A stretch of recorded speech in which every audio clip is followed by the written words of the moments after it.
Ben Shapiro, you're followed by millions of people online and on social media. You're one of the biggest names in American conservatism. What is it you think you're tapping into? Well, I think that there are a couple of things. One, there is actually a hunger for different ideas. The monolithic nature of the United States media is pretty evident in terms of its politics. People tend to agree on essentially the liberal point of view and increasingly a radical leftist point of view in the media. And obviously, I speak in response to that. At the same time, I try to provide an honest take on the issues of the day, and that means that I am not beholden to the Republican Party, for example. It means that I am going to speak out whenever I think that a principle is being violated, just no matter who is doing the violation. You worked for the right-wing Breitbart website, but you left over its support for Donald Trump. And I think you said you'd never vote for Mr. Trump. Why is that?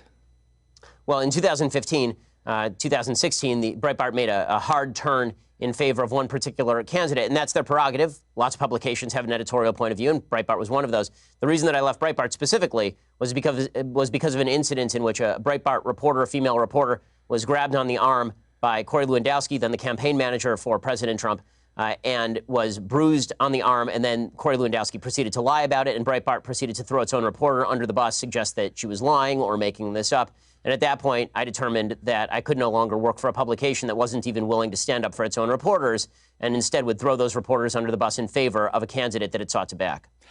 Haven't you lost your battle for the Republican Party, though? Isn't the Republican Party now the party of Trump?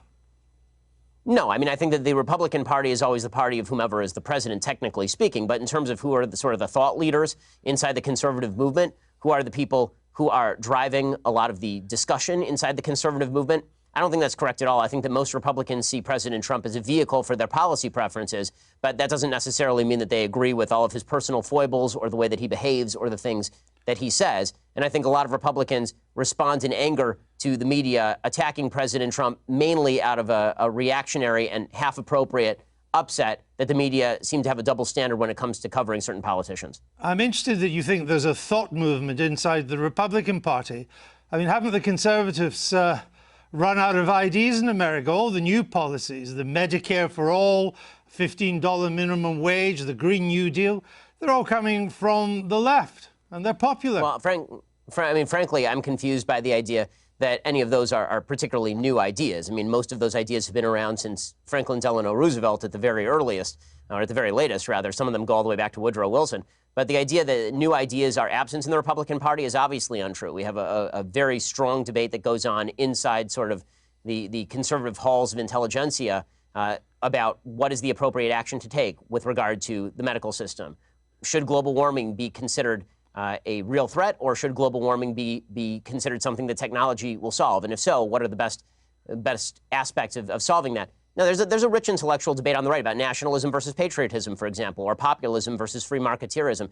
That debate is happening on the right to sort of suggest that the right in America is bereft of ideas, but the left is full of ideas. Number one, not all ideas are good ideas. I mean, AOC is pretty good evidence of that. I'm a big fan of some old ideas myself that I think are pretty good. But beyond that, I think that it is intellectual sneering of the highest order to suggest that only the left has new and decent ideas. Some of the ideas that are popular in your side of politics would seem to take us back to the Dark Ages. Georgia, new abortion laws, which you are much in favor of, that a woman who miscarries could get 30 years. A Georgian woman who travels to another state for an abortion procedure could get 10 years. These are extreme, hard policies. Well, okay, a couple of things. One, I'm not sure. I mean, frankly, I don't know whether are you an objective journalist or are you an opinion journalist? I'm a journalist that asks questions. Okay, so you're a supposedly objective journalist calling policies with which you disagree barbaric and suggesting only one side of the political aisle has ideas. So I just want to point out that I wish you would at least be honest in your own biases. Mr. Shapiro, I know that broadcasting in America is now so polarized that on one program you only have the left and another one you just have the right. My job is to question those who have strong views and put an alternative to them. If you were an anti-abortion person, I would be putting pro-abortion questions to you, but you are really. Would you call the pro-choice position? So why don't you let me just ask you answer this. my question, Sir? I'm happy to answer your question. Please answer this one. Would you suggest that a late-term abortion is brutal? I'm not taking a view on this issue. I'm asking you the questions. Sir, you just suggested that the pro-life position is inherently brutal and terrible, so I'm asking you, as an objective journalist, would you ask the same question to a pro-choice advocate by calling their position brutal and horrible? What I'm asking you is that why is it that a bill banning abortions after a woman has been pregnant for 6 weeks is not a return to the Dark Ages? What's your answer? My answer is something called science. Human life exists at conception. It ought to be protected. Now, back to my question to you. You purport to be an objective journalist. BBC purports to be an objective down-the-middle network. It obviously is not. It never has been. And you, as a journalist, are proceeding to call one side of the political aisle ignorant, barbaric, and sending us back to the Dark Ages. Why don't you just say that you're on the left? Is this so hard for you? Why can't you just be honest? Mr. Seriously, Shapiro, it's a serious question. Mr. Shapiro, if you only knew how ridiculous that statement is, you wouldn't have said it. So let's move on. Would you vote for Mr. Trump? I think it's pretty evident from your own questions exactly what you are, sir. Would you vote for Mr. Trump in 2020? I'd certainly consider voting for Mr. Trump in 2020, just like I'd consider voting for anybody else in 2020. But didn't you once say that you'd never vote for him? I said that I wouldn't vote for him in 2016. And then I wrote a column for National Review explaining the conditions under which I might change my mind. You're a culture war warrior. Isn't he largely on your side? You wrote once it was unlikely he'd appoint conservative judges to the Supreme Court. He has. Right. So you were wrong. And so I like many of President Trump's policies, even if I still have serious reservations about his personality and character. Do you think there's a Democrat that could beat him in 2020? Sure, I think there are several Democrats who could beat him in 2020. Who would have the best chance? I think that Joe Biden is likeliest to beat him, considering that he has significant appeal in a lot of the Rust Belt, in places like Pennsylvania, Michigan, Wisconsin, the places that President Trump needs to win to retain the presidency. And Joe Biden also has a long history in politics, which means that the American people already have sort of a preconceived vision of him. President Trump, as a campaigner, is very good at dragging unknowns through the mud or at exposing details about people that are previously sort of covered up. But when it comes to Joe Biden, he's been well exposed for a very long time. Most people know him, and he's not nearly as unpopular even going in as Hillary Clinton was in 2016. So if it was a close race between Mr. Biden and Mr. Trump, you would, from what you say, I think, probably go for Mr. Trump.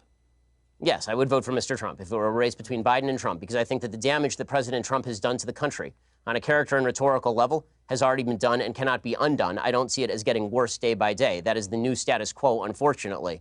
Now the question becomes which policies I would most like to see enacted, and Trump's policy preferences are closer to my own than Joe Biden's are.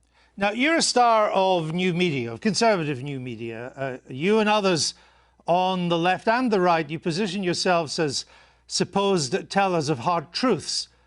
But haven't you all just really coarsened public discourse in America and exacerbated its divisions?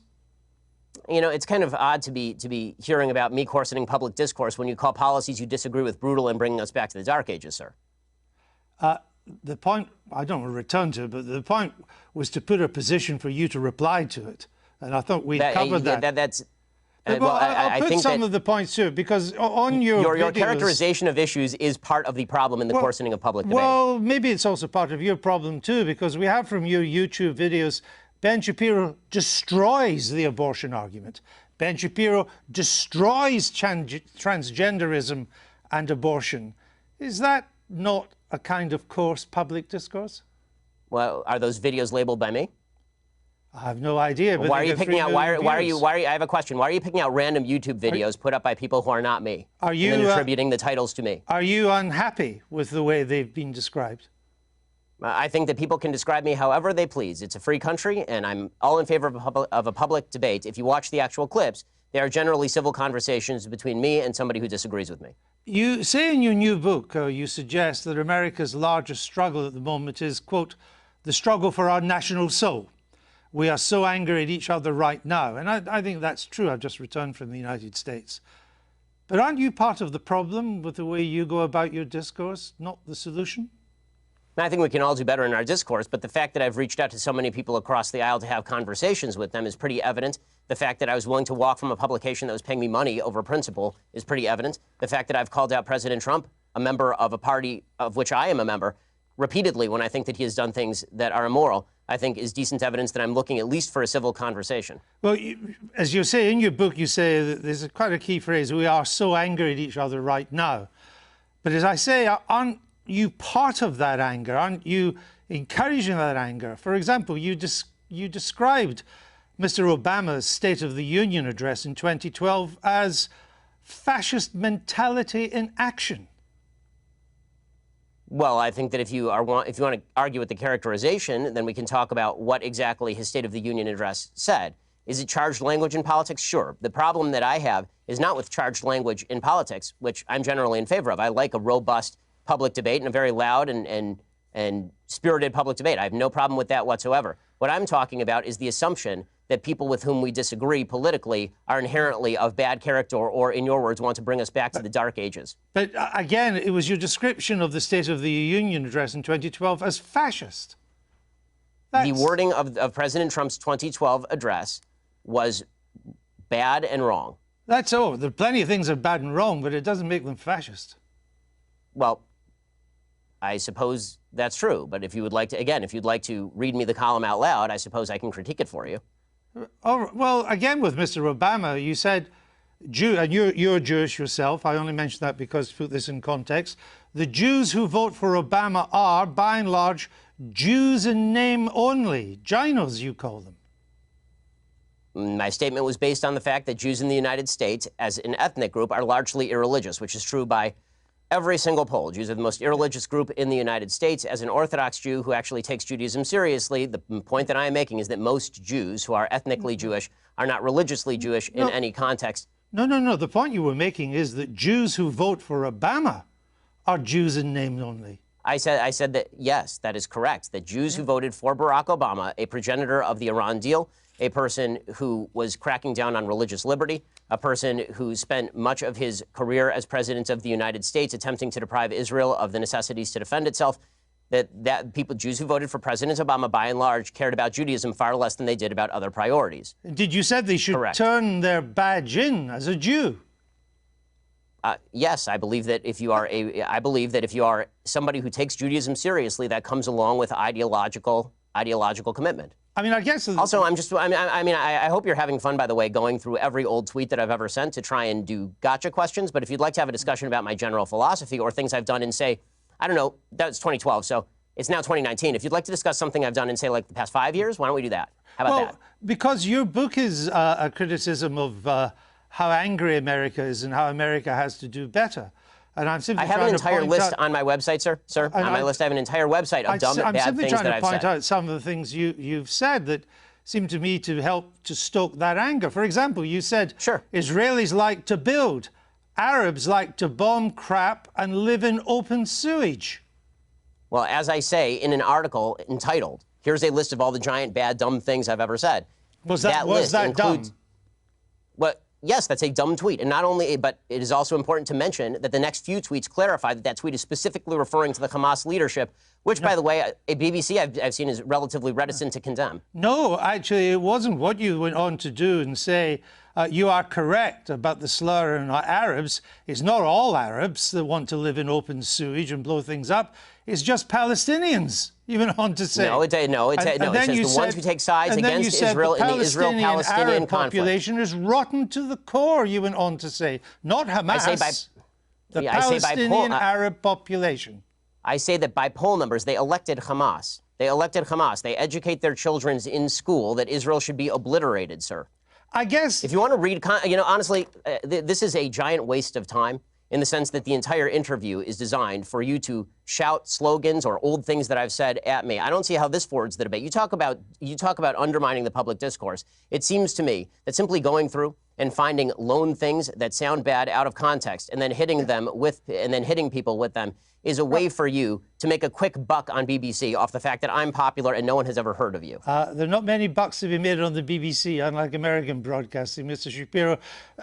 The point I'm trying to make is that your words are hardly designed to produce the consensus and understanding that the book seems to want to produce. That's my point, that you write about, Judeo-Christian culture and so on, but so much of what you've said in the past would seem to turn its back on Judeo-Christian culture. You're lecturing me on Judeo-Christian culture after you call the pro-life position barbaric? I just Really? asked you a question. And I asked you a question. You failed to answer a single one of mine. Frankly, I find this whole thing a waste of time. If you want to read the book and critique the book, why don't you read and critique the book? If you want to critique me, you can think whatever you want of me. Why don't you frankly, just try and I don't answer care. the I don't questions? frankly give a damn what you think of me since I've never heard of you. And I've never heard of you until I briefed myself for this. But that's not the issue. You have a Then new why the hell book are you out, interviewing and me, sir? it's an interesting book. But my point is, your book claims that Well, it'd be nice if you would quote it from time to time. Your book is, well, actually, I've done so several times, and I'm about to do so again, if you would let me just finish the question. Your book frankly, I don't claims think that this, society is turning its sir, back on Judeo-Christian values. Yeah, what are those values? What are the values it's turning its back on?